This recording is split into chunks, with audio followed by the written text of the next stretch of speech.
democracy. And with that, Mr. Chairman, I yield back.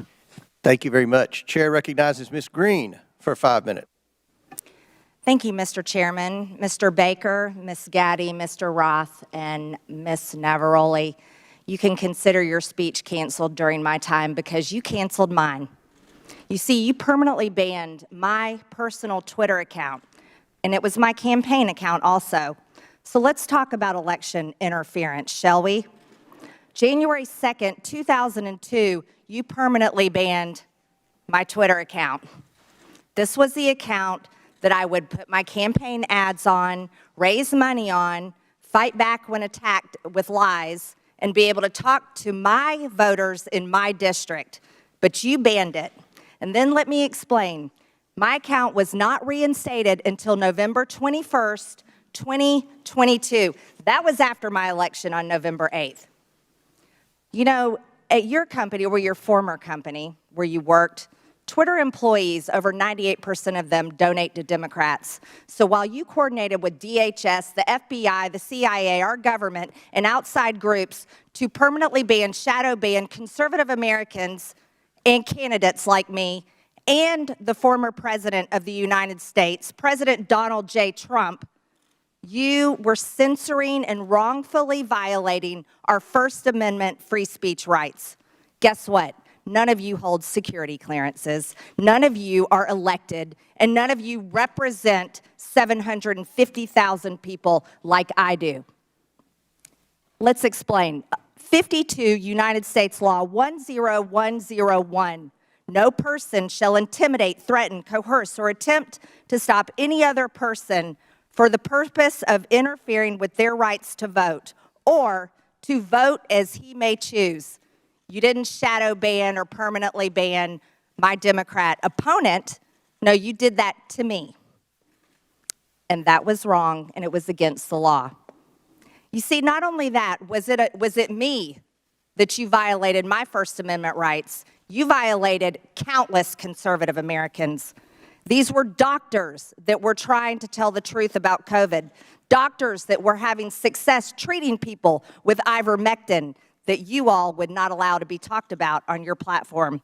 These were parents complaining about their school boards, teaching gender lies in their schools, biological males entering their daughters' bathrooms and sports. These were also people questioning the 2020 election, and guess what? That's Americans' First Amendment right. These were people talking about voting machines. You know what? Democrats did that in 2019, before the 2020 election. On Twitter, people could question elections such as 2016, saying Hillary won, but in 2020, no one could question elections saying Trump won. You abused the power of a large corporation, big tech, to censor Americans. And you want to know something? Guess what? I'm so glad that you're censored down. I'm so glad you've lost your jobs. Thank God Elon Musk bought Twitter. And you know what? Let's talk about something a little bit further. It's amazing to me, Mr. Roth, as the head and trust of safety at Twitter, your ability, or should I say inability, to remove child porn. Now, here's something that disgusts me about you. In your doctoral dissertation entitled Gay Data, you argued that minors should have access to Grindr, an adult male gay hookup app. Minors? Really? You know, Elon Musk took over Twitter and he banned 44,000 accounts that were promoting child porn. You permanently banned my Twitter account, but you allowed child porn all over Twitter. Twitter had become a platform, you said, connecting queer young adults. You also wrote on Twitter in 2010, can high school students ever meaningfully consent to sex with their teachers? In 2021, while you were the director of trust and safety on Twitter, an underage boy and his mother announced a lawsuit against Twitter because Twitter was benefiting from and refused to remove a lewd video featuring this boy and another minor. That is repulsive. But you violated me. What were my tweets? Okay, let's talk about them. I was talking about the deaths being reported on VAERS. By the way, that's on the CDC website.